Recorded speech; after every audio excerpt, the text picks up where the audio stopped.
दोस्तों, पश्चिमी राजस्थान का बाड़मेर जिला अपनी एक अलग पहचान रखता है। यहाँ पर क्रूड ऑयल, कोयला खनन, न जाने कितनी संभावनाएं हैं, जिसको लेकर हमारे देश के कई लोग यहाँ पर अपना रोजगार पाते हैं। आज मैं कुछ इसी से जुड़ी एक खबर दिखाने जा रहा हूं। इस खबर को सुनने के बाद आप ये जरूर कहेंगे कि आखिर ऐसे लोगों की क्या गलती। बाड़मेर जिला मुख्यालय से करीब 20 से 25 किलोमीटर दूर कपूरडी के पास JSW राजवेस्ट कंपनी कोयला खनन का काम करती है और यहां से कोयला अलग अलग राज्यों में जाता है। बिजली उत्पादन यहाँ पर एक साइट भी है, यहाँ पर बिजली उत्पादन की जाती है। जब यहाँ पर जमीन अवाप्त की गई थी, तब यहाँ के किसानों को यह कहा गया था कि भाई आपकी जमीन, हम यहाँ पर आपकी जमीन में कोयले हैं, यहाँ पर खनन किया जाएगा और इसके बदले आपको पैसे दिए जाएंगे। और आप जब, क्योंकि वहां पर किसान हैं, सारे लोग उस पर खेती करते थे, तब उनको यह कहा गया था कि आपको रोजगार मिलेगा। हालांकि जब कंपनी शुरू हुई तब कई लोगों को रोजगार मिला भी, लेकिन समय जैसे जैसे बीतता गया, स्थानीय लोगों को बाहर निकाल दिया जाता रहा और बाहर के लोग यहाँ पर नौकरी करते रहे। जो वादे किए थे उन वादों पर कोई भी कंपनी का अधिकारी या कंपनी खरी नहीं उतरी। लोगों ने कई बार अधिकारियों से, सरकार से, मुख्यमंत्री से, कई नेताओं से मुलाकात की कि जो कंपनी है वो वादा खिलाफी कर रही है। उसके बाद कई एग्रीमेंट हुए, कई कंपनी के साथ कौन कंपनी काम करने लगी, सरकार जुड़ी, ये जुड़े, वो जुड़े, कई सारे काम।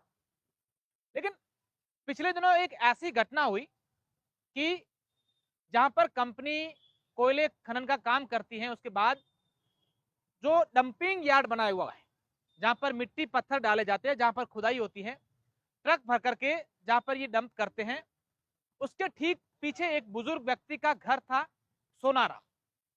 सोनाराम से जमीन तो ले ली गई, लेकिन उसे कोई पैसा नहीं दिया गया। उससे वादा किया गया था कि आपके परिवार के किसी सदस्य को नौकरी देंगे, वो भी नहीं दी।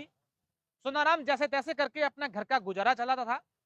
ऐसे में उसके पास एक आदेश आता है कि हम अब जो मिट्टी और पत्थर निकाल रहे हैं उसको यहाँ डंपिंग करेंगे और आपको घर खाली करना पड़ेगा। सोनाराम ने कहा कि मैं घर तो खाली कर दूंगा, मुझे पैसे दे दीजिए, मुझे नौकरी दे दीजिए। हालांकि कंपनी के अधिकारियों से इस पूरे मामले को लेकर जब बातचीत की गई, तब उनका कहना था कि हमने पैसे दिए हैं, इस घर के बदले इसको पैसे मिले हैं। लेकिन सोनाराम और उसके परिवार का कहना है कि हमें कोई पैसा नहीं मिला है। यहाँ प्रशासन, पुलिस सब इनके हाथ में है, ये जो चाहे वैसे करते हैं। सिर्फ सोनाराम मैं अकेला नहीं, मेरे जैसे कई सोनाराम हैं जो परेशान हो रहे हैं। कंपनियों का धुआं कई लोगों के लिए मौत का कारण बना, कई लोगों की जान चली गई, लेकिन उसके बावजूद ये सब चलता रहा, क्योंकि सरकार, प्रशासन, नेता, पुलिस सब उनके हाथ में थी। वो जैसा चाहते थे वैसा होता था। 2 दिन पहले सोनाराम घर से कहीं पर गया हुआ था। इस दरमियान अचानक से पुलिस आती है, कंपनी के अधिकारी आते हैं, उसके घर को ध्वस्त करने के लिए ये लोग तैयार हो जाते हैं। सोनाराम बीच में आता है, बीच बचाव कि मेरा घर मत उजाड़ो, हम कहां जाएंगे, हमें नौकरी तो दो, कम से कम हम लोग काम करें। उसकी नहीं सुनी गई, उसके साथ मारपीट की गई।